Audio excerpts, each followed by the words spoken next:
now with the TTRC. The second prong to this is the use of force committee. So we're in the process of regularizing the use of force committee and providing an agenda. It's usually cold in here, it's not today. Usually it's cold in here, and today it's not. Oh no. Means by which we're providing the information to the police commissioners so that there will be no non-advanced notification. You'll be notified because of our regularizing. They got suits on. And then number 12 is including OIG in the TTRC meeting. And we're already doing it. They're already participating. In fact, they participated actively in the de-escalation tactical directive that we will eventually see. And that concludes my report. We're prepared to answer any of your questions. That's all my questions. Any other questions? Commissioner, if I could just add, George, while you were talking about the inclusion of de-escalation questions in the promotional process, let's add it to the upgrade process too, because we do far many more upgrades than we do promotions, and in the oral interviews, this can be one of the standard A question. Yes, and we're and I neglected to talk about that. We are in the process of doing that. We've had conversations with the Employee Selection Service section, but we're waiting for the actual directives to be complete so that it can be incorporated in the asking the questions. Great. Thank you for that suggestion. Do we have any? Yes, sir. We have 4 public comment cards. We have Jamie Garcia, Lisa Simpson, Hamid Khan, Pastor Q. Janmarie, and Melina Abdullah. 5 cards.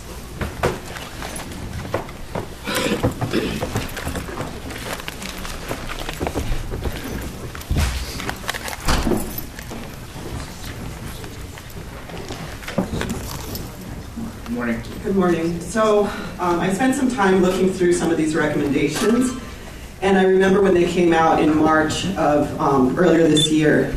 So when we look at the intersection of this new policy and body cameras, we see that this is purely a liability move. So all officers need to do is, in their written report, state that they've used de-escalation tactics and that they used reasonable alternatives for deadly force. So after they reviewed body camera footage, and as case after case shows, no one is ever out of policy. So what they need to do is just basically sit down, review what has happened, corroborate a story, write it in their report, and now they have the liability. Now they have an excuse for using force and for using deadly force. Because we've seen time and time again, no one is ever out of policy. And if they're out of policy, it's because they moved too soon to intersect with a person. They're never out of policy if they use their gun. So I don't see how this is going to actually do anything, because what we know is that there's always policy, but there's action on the street. And what we see on the street is we see deadly force, we see excessive use of force. So I really see this as a shock absorber move. And it's disgusting to consider a consent decree was just lifted in 2013 considering human and civil rights violations.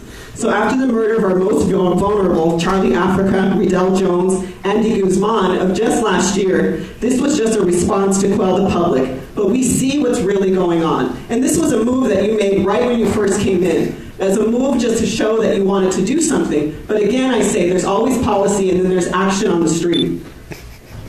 So how can, after the lifting of the consent decree, are we still talking about categorical use of force? And now we're talking about bias policing. So again, we have these moves to make these special reports after we see that there's intense violations of our human and civil rights occurring. So report after report can come out, but that's not necessarily going to change what we see on the streets. And I just want to make a comment. Yesterday when we talked about these reset people, during Operation Healthy Street, we have it on video that Officer Hill was standing in front of a man who could not get up. And as a nurse, I identified that he was actually having a medical crisis. I asked him time and time again, are you calling an ambulance? And all he did was ignore me. So your reset officers don't know shit about what to do on the streets. Right.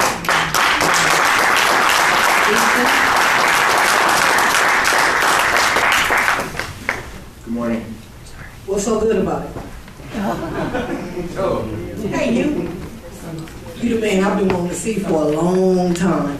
Yeah, you. Yeah, blink your eyes, because I'm talking about you. You a sheep. You hide in wood clothing. You've been hiding from me for like 2 months now, since your homeboys killed my son. Yeah, you been running. Can't run no more, Beck. I'm in your face. I need you to holler at me. I need you to be a real man because you're not. You feel me?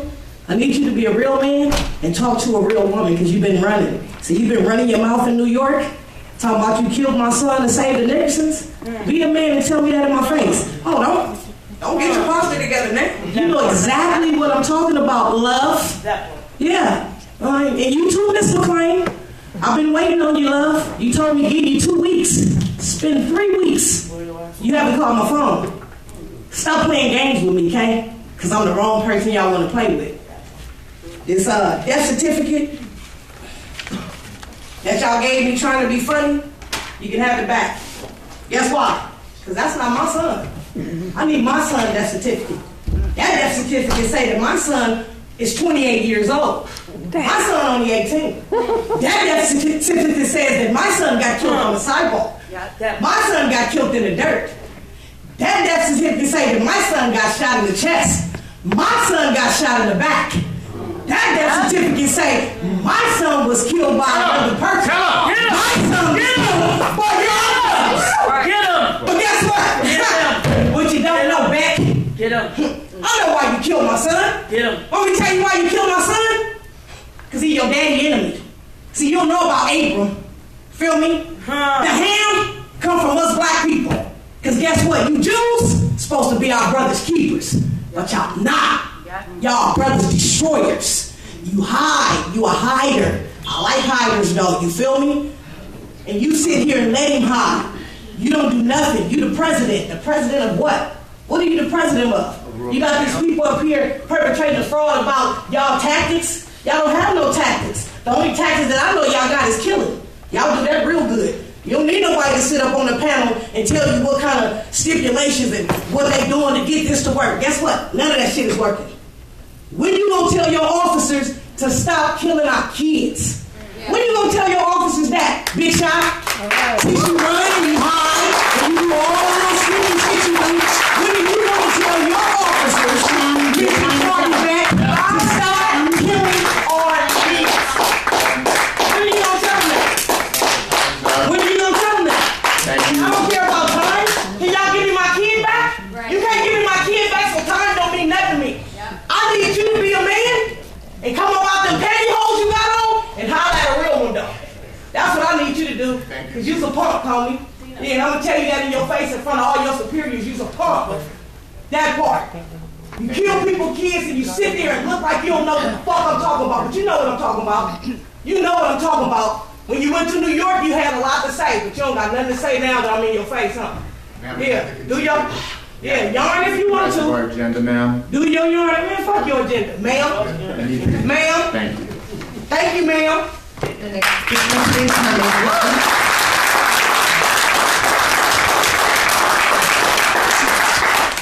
The whole damn system is guilty as hell. That part. That's what it is. The whole damn system is guilty as hell. And they want to give us policies? Yeah. And you can whisper in his ear and all that. Policy.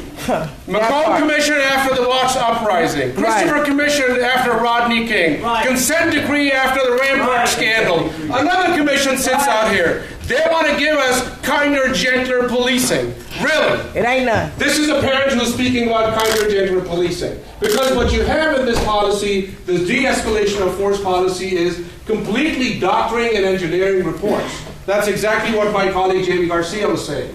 This is what you have in the body camera policy. This is what you have in this policy. Where they will doctor and engineer reports. We keep on telling you, you need a whole x-ray of this system.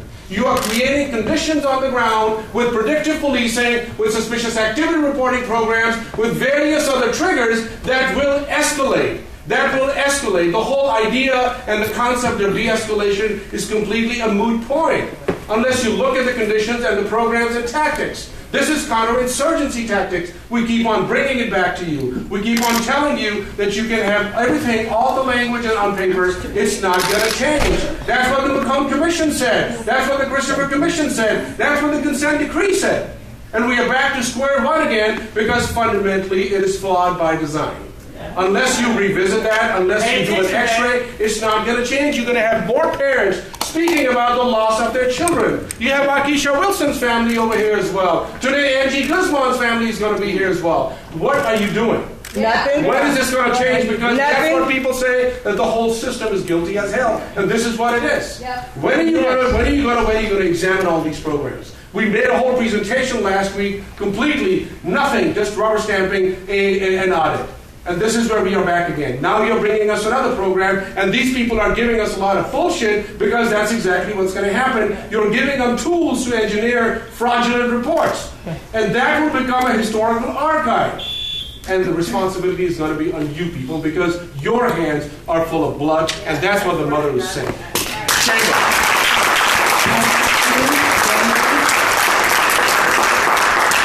Pastor Q.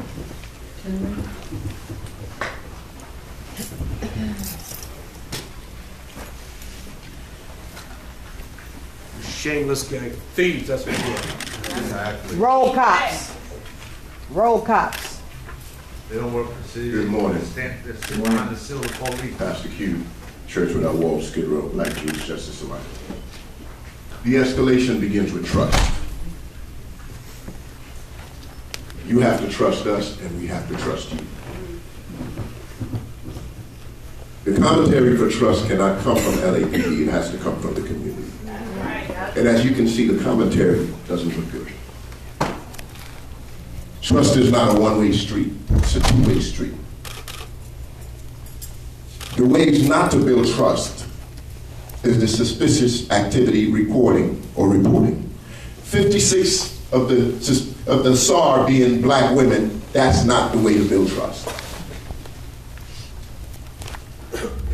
Racial profiling is not the way to build trust. And it's not the way to de-escalate. Because the minute you come into the community, there's an escalation. Let me explain it to you from my own experience. I shared this before, but I feel like this is the time to share it. I was on my way to the Union Rescue Mission to pick up some toys for some kids. I pulled up, and the officer pulled up behind me, and I was attempting to go into the Union Rescue Mission to pick up toys. The officer asked me, I stopped, I got out of the car, he came behind me, and he asked me to go back into the car. I said, why do you want me to go back into the car? I'm standing here talking to some people. Get back in the car. My mama don't even talk to me. I'm a grown man. And that made me feel like I did something wrong when I didn't do anything wrong. So, engagement, the way you even engage the community, until that changes, there will be no trust. There it is.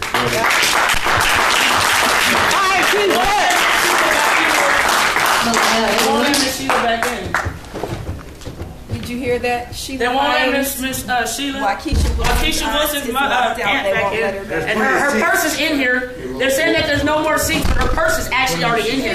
She went out to get her phone. So I'll give my seat up for her daughter. Please let her daughter in here and Miss Waukesha Wilson's aunt. Please stop All right? interrupting the meeting. No, listen to me. She was already in here. She was already in here, I Matt. hear what you're saying. I'm Okay. going to have someone look into it. And All right. Now I'm going to come out. That's your de-escalation. Fuck you, Matt. Hey, cool. You know who he is. Abdullah.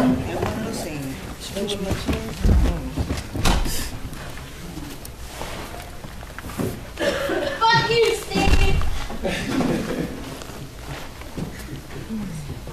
So I don't even know how to get my thoughts together because every time we come in here, it's another traumatizing event.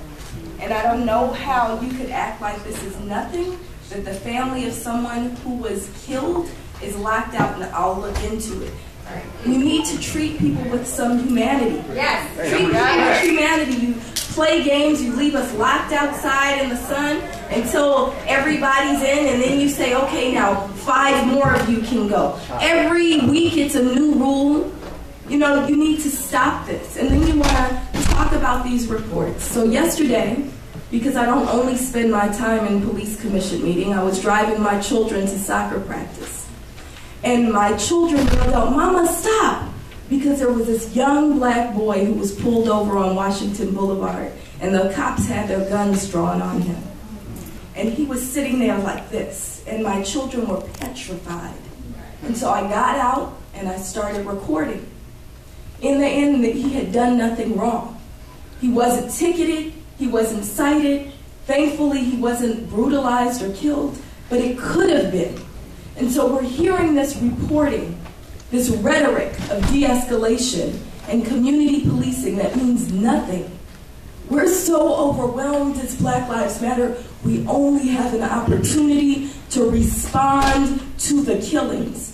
Killings that are not going down. We're not seeing a decrease. Your PR machine has gotten better, but your actual work on the ground is worsening every moment. And every moment that it gets worse, we're talking about real people's lives. We're talking about Richard Risher and Waukesha Wilson and Keith Bursey and all of the names that we have to scramble to remember because there's so many. So do something. Don't just listen to these reports. We don't care about your rhetoric. We want some real action where my children are petrified as they're going to soccer practice.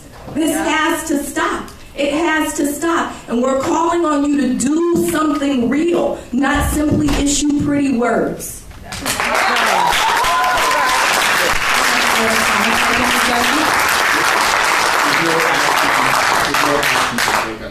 Thank you very much.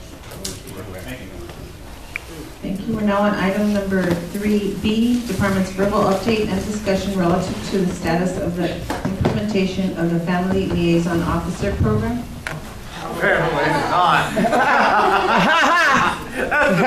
That's a joke. Good morning.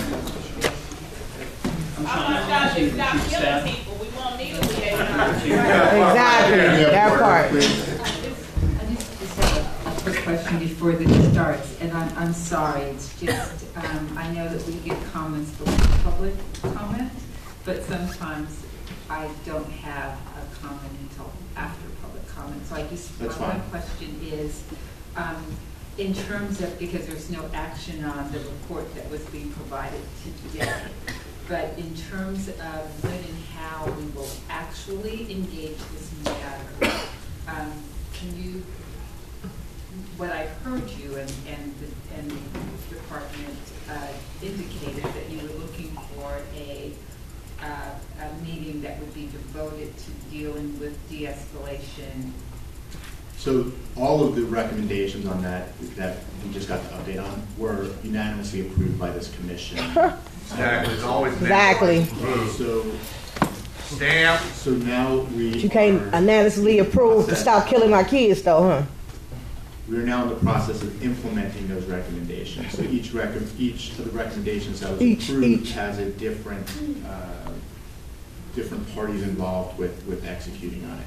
One of the recommendations call for a report back to the commission on our de-escalation training in comparison to others. You don't have none.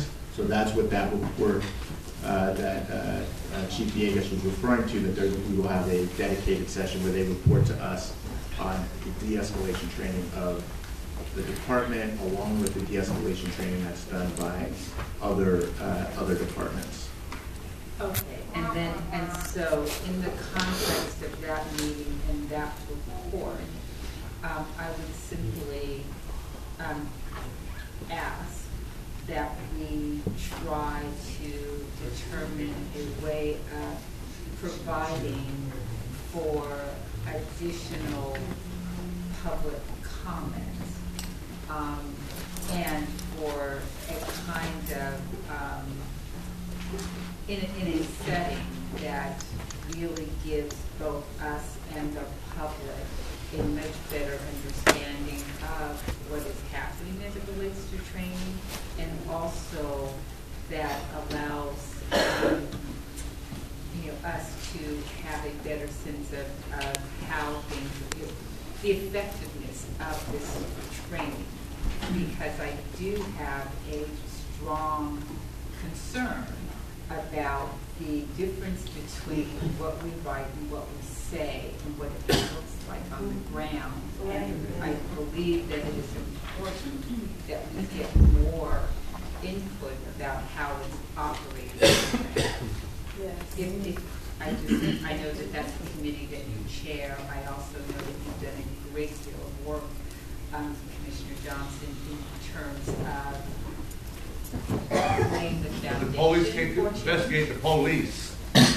Laying the foundation for He ain't.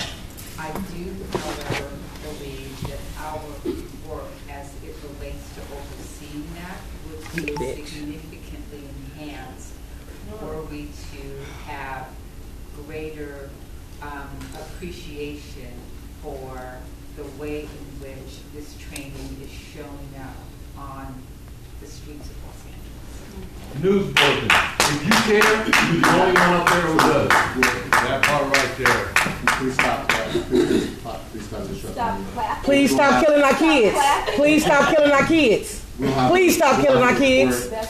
We'll have a report from the department. The Inspector General is also giving a similar report. We should have a lot of information to look at. And spend on these programs that are reflected in the community. that will hopefully lead to some additional actions or considerations from the board, and we can figure out next steps from there.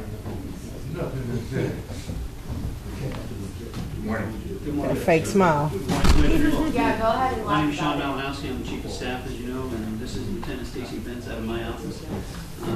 We're here to report on the status of the Family Liaison Officer Program. On August 23rd, the Commission and the Chief of Police announced the establishment of the Family Liaison Unit. On the 29th, so a week later, we put out an advisory on the department land citywide to look for interested parties. We had over 50 calls come in from interested people who were either interested in the position or interested in helping us train that kind of position. As it turns out, also people from the Inspector General's office have some expertise from the United Kingdom on this topic. And we have people internally as well who have subject matter expertise. One of our lieutenants is a former Fulbright scholar, and she did her project on this program in the UK.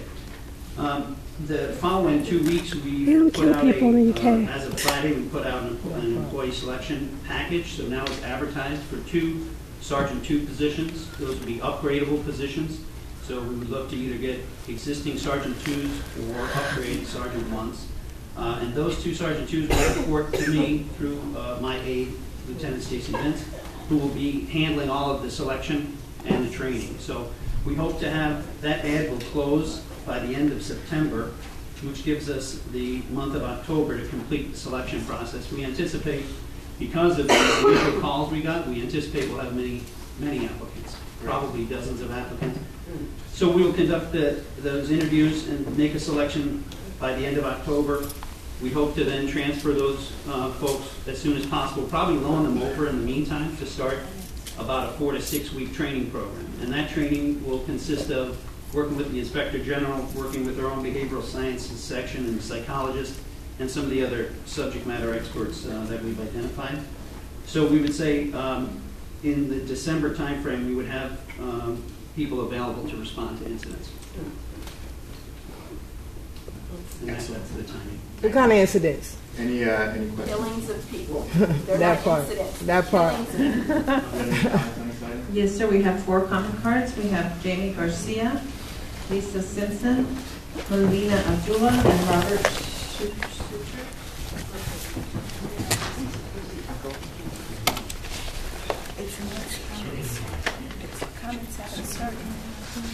Excuse me, somebody's trying to turn in a comment card for this item and he won't let it go in because it's once comments start according to the policy, right? We'll accept the card. Thank you.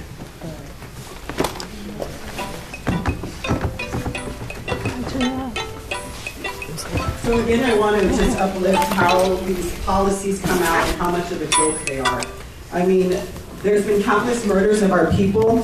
We grieve as a community, we grieve as families, and now you want to pay lip service to having some sense of humanity. It wasn't until family members actually came out to actually advocate for their children that any action was taken. And now we're talking about how many years has LAPD been in office or been a part of the city, And how many people have been killed? And so it's just now that we're saying, oh, you know, maybe someone needs to reach out and actually let them know what happened. But even in saying that, we have family members coming up here and saying, you told me that you would contact me and no one has contacted me. But now you're going to backtrack and say, when did we suggest for this policy to come in? So we actually haven't started to implement it yet. So we'll get a report back saying what the implementation will look like, and then maybe we'll start thinking about reaching out to families. That's really pathetic. That's so pathetic. I mean, how many people have to be murdered for you to realize that these are people, they're not incidences, that this is about people's loss of humanity, and that you have no humanity, that you don't even have the decency to reach out to these families and tell them what exactly happened. But and then I want to just go back again and kind of just have us all look at how many times there's been this intervention in LAPD, how many times policies have failed, how many times practices have failed, how many times it's been known that racial profiling is happening, people are being murdered, how many commissions have to come in and say, hey, we need to try to reform this place, but how many times that has actually failed. And so report after report, suggestion after suggestion of more policies is not going to change anything. This system is flawed.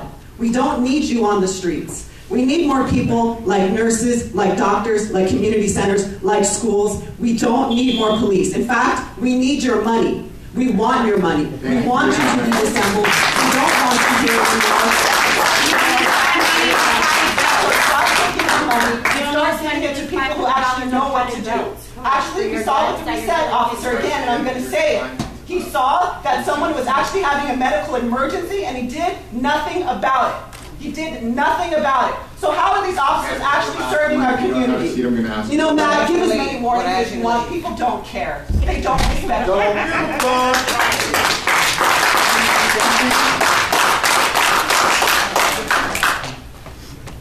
So, Ms. McClain, I was in your office, right?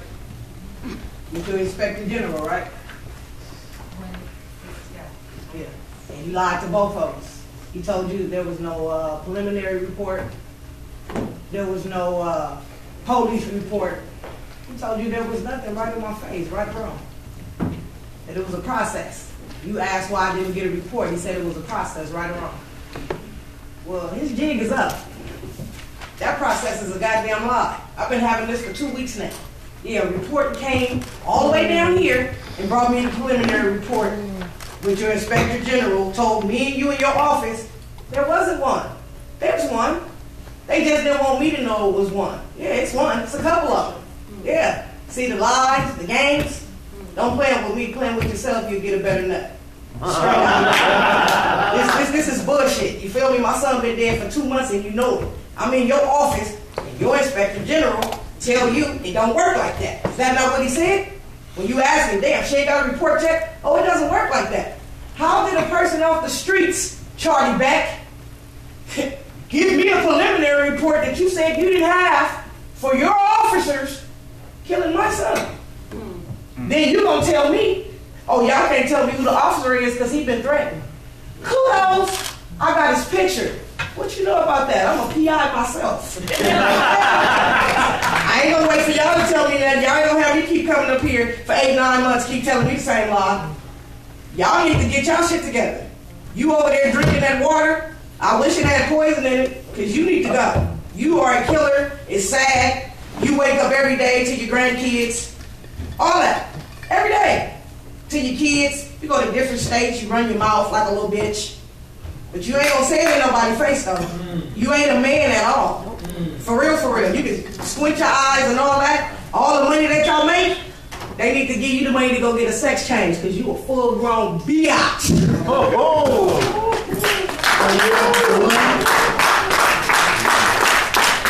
And I ain't scared of you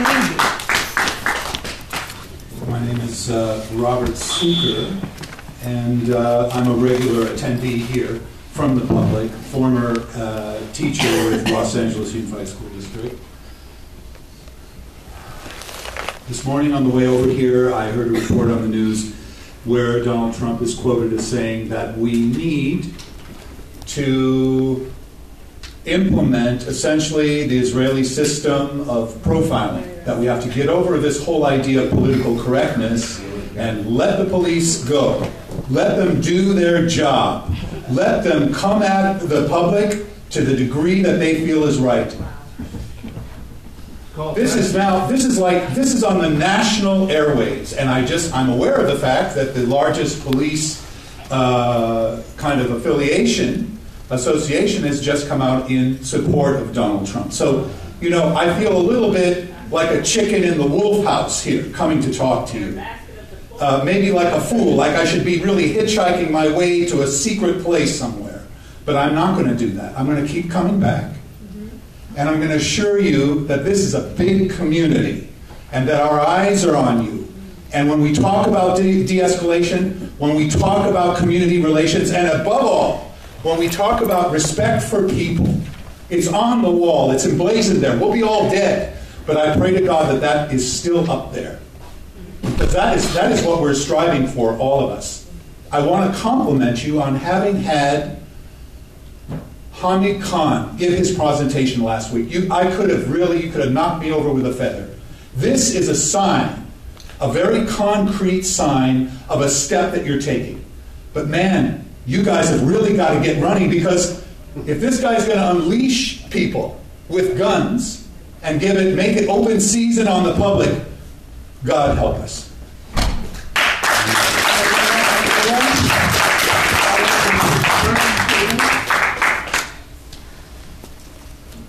So this is another case of rhetoric versus reality.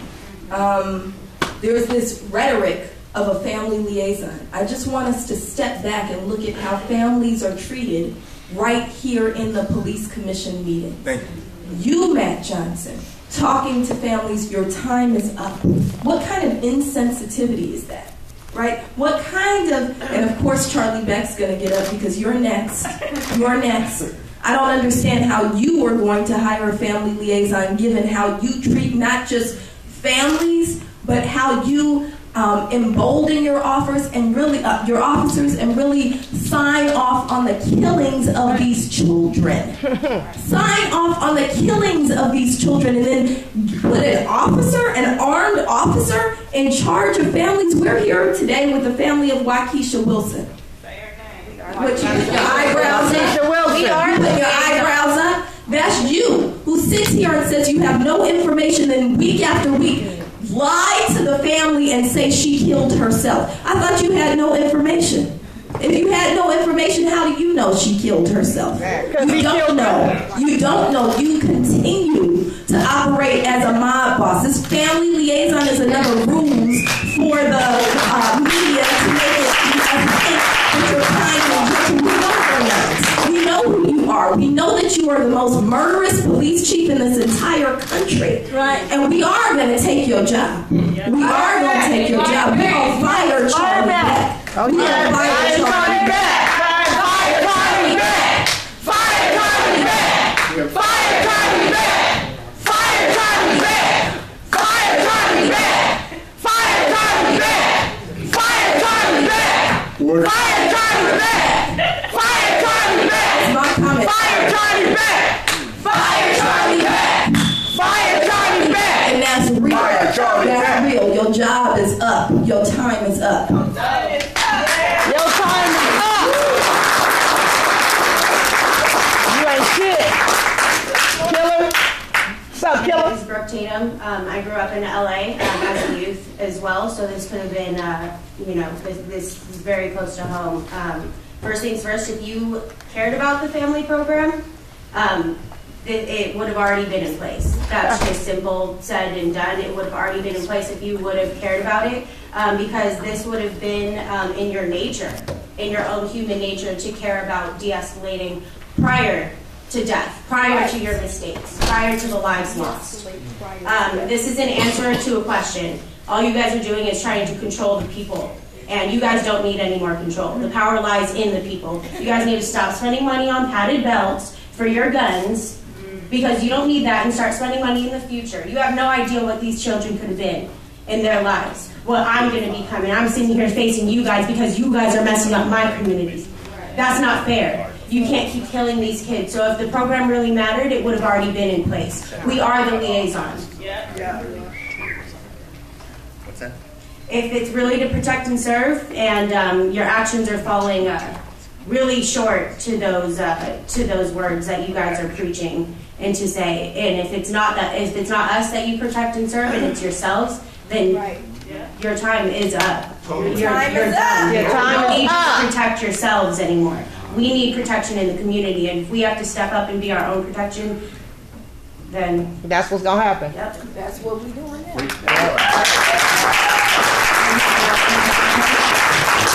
We have no other comment first for this item? Sorry, I had a card. I turned it in at like 9:32, and the guy said What it is was your cut name, off. My name's Dylan Kitt.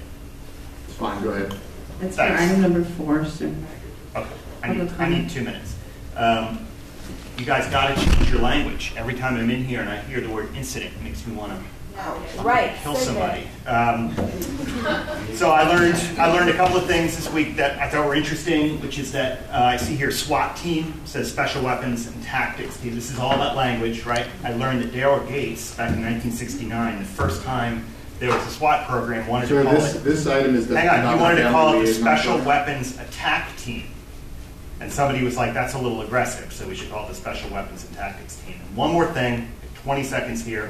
There was a Freedom of Information request for documents regarding the response to the Ferguson riots, and it turns out that the National Guard was referring to the protesters as enemy forces. And I just wanted to say, in terms of language, and we keep hearing the word humanity in here, right. Guys, got to change the language. So you have a card for the public 10 seconds. All I'm saying is that if law enforcement is referring to people of color as enemy forces, this country is finished as a democracy. We have no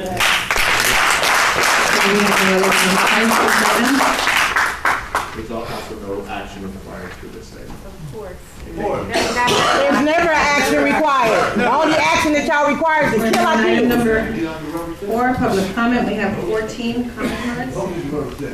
The first 4, Crystal, Ingram, D.A., Francis Jenkins, and P. Moore.